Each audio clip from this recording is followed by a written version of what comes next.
Hi, ഇന്ന് വളരെ എളുപ്പത്തിൽ ചെയ്യാൻ പറ്റുന്ന ഒരു പിക്കിളിൻ്റെ റെസിപ്പിയാണ്. നെല്ലിക്ക വെച്ചിട്ടാണ് നമ്മൾ ചെയ്യുന്നത്. പെട്ടെന്ന് കേടായി പോകുന്നില്ല. സാധാരണ നെല്ലിക്ക അച്ചാറിട്ട് കഴിഞ്ഞിട്ടുണ്ടെങ്കിൽ പുറത്ത് വെച്ച് കഴിഞ്ഞിട്ടുണ്ടെങ്കിൽ പെട്ടെന്ന് കേടായി പോകും. ഇത് അങ്ങനെയുള്ള പ്രശ്നമൊന്നുമില്ല. ഫ്രിഡ്ജിൽ സൂക്ഷിക്കേണ്ട ആവശ്യമൊന്നുമില്ല. അപ്പോൾ ഞാൻ ഒരുപാട് പറഞ്ഞ് ബോറടിപ്പിക്കുന്നില്ല. നമുക്കിതൊക്കെ ഒന്ന് ചെറുതായി കട്ട് ചെയ്തെടുക്കാം.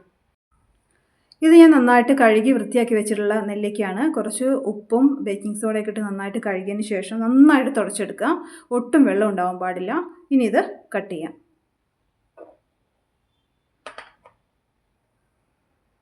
ശരിക്കും പറഞ്ഞാൽ വലിയൊരു ടാസ്ക്കാണ് കേട്ടോ ഈ ആംല കട്ട് ചെയ്തെടുക്കുക പറഞ്ഞിട്ടുണ്ടെങ്കിൽ.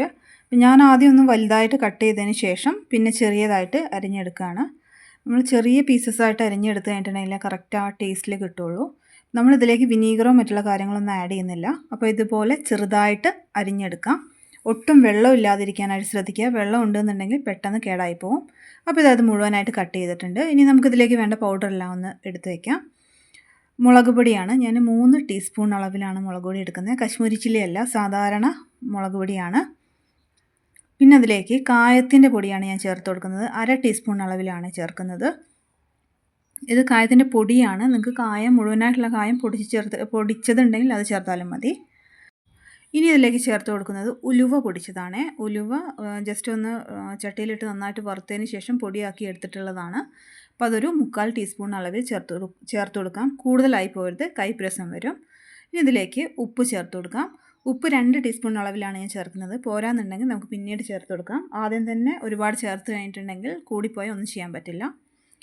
ഇപ്പോൾ ഞാൻ പാൻ അടുപ്പത്ത് വെച്ചിട്ടുണ്ട്. അതിലേക്ക് നല്ലെണ്ണയാണ് ഒഴിച്ചു കൊടുക്കുന്നത്. നമ്മൾ പിക്കിൾസൊക്കെ എപ്പോഴും ചെയ്യുന്ന സമയത്ത് നല്ലെണ്ണ ഒഴിച്ച് ചെയ്യുകയാണെന്നുണ്ടെങ്കിൽ പെട്ടെന്ന് കേടാവില്ല. അപ്പോൾ എണ്ണ നന്നായിട്ട് ചൂടായിട്ടുണ്ട്. അതിലേക്ക് നെല്ലിക്ക ഇട്ട് കൊടുക്കാം. ഇത് നിർത്താതെ ഇളക്കേണ്ട ആവശ്യമില്ല. ഇടയ്ക്കിടയ്ക്ക് ഇളക്കി കൊടുക്കണം. ഇല്ലാന്നുണ്ടെങ്കിൽ അടിഭാഗം മാത്രം കരിഞ്ഞു പോകാനുള്ള ചാൻസ് ഉണ്ട്. അപ്പോൾ അടി കട്ടിയുള്ള പാത്രം എടുക്കാനായിട്ട് ശ്രദ്ധിക്കുക. ഇത് ഏകദേശം ഒരു 20-25 മിനിറ്റോളം ഇതുപോലെ നന്നായിട്ട് വഴറ്റി കൊടുക്കുക.